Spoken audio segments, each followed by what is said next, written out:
Avant de commencer cette vidéo, je t'invite à t'abonner à ma chaîne YouTube si ce n'est pas encore déjà fait, à mettre la cloche et à te rendre sur ma page Utip si tu souhaites me soutenir. Merci. La marque Tonor m'a envoyé un nouveau microphone. Il s'agit là de 2 microphones à la main sans fil et je vais faire le déballage et un test vite fait. Alors, faut savoir que moi, je l'ai déjà pré-testé ce microphone puisque j'en avais besoin sur une prestation, donc j'ai déjà ouvert. Mais c'est arrivé comme ça par la poste. Il y a même encore l'étiquette de livraison juste là. C'est pas très sécure d'envoyer ça comme ça, donc il faudrait peut-être faire un petit effort sur le packaging. À l'intérieur, on y trouve des protections. J'adore ces trucs-là. Personnellement, je les colle un peu partout sur mes murs. C'est pour ça que je kiffe acheter du matos. C'est juste pour avoir ces trucs-là et les coller sur mes murs pour insonoriser au maximum. Il y a bien évidemment le manuel d'instruction et on va y jeter un petit coup d'œil en vitesse. Sont listées ici, toutes les pièces sont contenues dans le paquet. Les instructions d'opération, comment installer la batterie, bref, tout ce qu'on sait faire. Quelques remarques. Un point positif, il y a toute une page concernant le dépannage. Par exemple, si ton micro ne produit pas de son ou des interférences, il t'explique quelles peuvent être les causes et quelles peuvent être les solutions. Un petit mot sur la garantie et support. Gamme dynamique, plus de 80 décibels. Alors c'est pas très précis, mais j'espère qu'on va pas rentrer très vite en saturation. Réponse en fréquence 40 Hz, 18 Hz.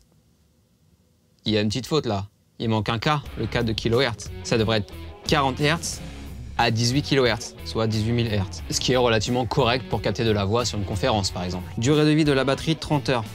Ça va, il y a de quoi faire plus ou moins 2-3 jours de conférence. Mais moi, c'est pas le manuel qui m'intéresse. Le récepteur se présente comme ça. Donc, on a les antennes à fixer derrière. Et en fait, moi, ce qui m'inquiète, c'est de voir antenne A, antenne B. En fait, c'est une antenne par microphone, si j'ai bien compris. Ce serait un peu plus performant d'avoir les 2 antennes par microphone et pas une par microphone. Un autre truc qui me chagrine un petit peu, c'est que les 2 sorties là qu'il y a là, c'est 2 sorties A plus B. C'est-à-dire que sortie A, c'est un premier micro, sortie B, c'est un deuxième micro. Là, les 2 micros sont dans la même sortie. Ce qui est un petit peu embêtant quand tu as 2 microphones et que tu dois gérer les volumes sur une console, par exemple. Donc, on doit obligatoirement faire les volumes préalablement ici en façade. L'alimentation est sur prise secteur et il y a 2 prises fournies avec, une prise française et une prise américaine, je crois. Chaque pack que tu vas commander aura un microphone attitré à une fréquence et tu pourras pas la changer. Ça, par contre, c'est super embêtant si jamais il y a des interférences. Et moi, quand il y a des interférences, j'aime bien changer de fréquence pour qu'il y ait moins d'interférences.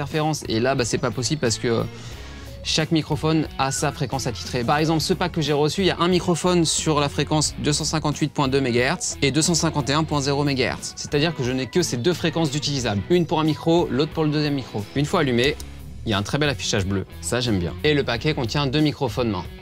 Malheureusement, les piles ne sont pas fournies avec, heureusement que j'en ai sur moi. Pour les insérer, c'est très simple, il suffit de dévisser le bas du microphone et de les insérer à l'emplacement prévu pour. Après, pour l'allumer, c'est tout aussi simple, on a un bouton juste là. Et voilà. Donc ce micro, c'est le B. On va le brancher, on va tester ça. Je vais le brancher sur mon Zoom H6, mon enregistreur habituel. Check, check, check, check, check. Du coup, si tu suis bien ma chaîne YouTube et si c'est pas le cas, abonne-toi. Tu sais que ma petite LED bleue qui est juste derrière procure un buzz énormissime dans les prises secteur, dans tout ce qui est branché sur la prise secteur. Et il se trouve que le récepteur de ce micro est branché sur une prise secteur. Et moi, comme un connard, j'avais commencé à tourner un test et j'avais complètement zappé ce détail. Du coup, ça m'a foiré le test. Donc là, tu m'entends présentement dans le microphone Tonor. Il est pas dégueulasse du tout. Je trouve que la voix ressort très très bien. Par contre, de temps en temps, il y a des petites interférences qui se glissent par-ci par-là. Quand je l'avais pré-testé, il y a un truc qui m'avait bluffé, c'est quand même sa portée. La portée, je vais la tester. On passe sur la caméra frontale de mon téléphone. Je vais descendre 2 étages plus bas et tu vas voir ce que ça donne. Voilà, je suis 2 étages plus bas et logiquement, tu m'entends toujours correctement. Moi, je sais pas, j'ai pas de casque sur les oreilles. Je verrai ça au dérochage, mais techniquement, c'est encore très correct. Et là, je vais passer dehors. Ah, tiens, coucou le chat. Tu veux dire un mot pour Internet? Très bien, merci beaucoup. Voilà, je vais repasser sur la caméra normale, la principale, ok. Je peux couper la caméra frontale du téléphone. Normalement, le son était clair, le son était propre, c'était encore très distinguable. Il y a sûrement eu des petits décrochages, donc ça, je vais le voir au dérochage. Toi, tu l'as sûrement entendu s'il y en a eu. S'il y a du décrochage comme ça, c'est tout à fait normal. C'est parce que je crois que la portée, c'est 10 mètres. Et moi, je suis allé vraiment tout en bas. Donc 2 étages plus bas, plus dehors. Donc il y avait des murs, il y avait des ondes, il y avait bref tout ce qui peut faire obstacle. N'hésite pas à t'abonner à ma newsletter si tu souhaites recevoir mes vidéos par mail directement. Je te mets le lien dans la description pour commander ce pack si jamais tu souhaites le procurer. Et puis moi je te dis à la prochaine, c'était Skyarm. Ciao!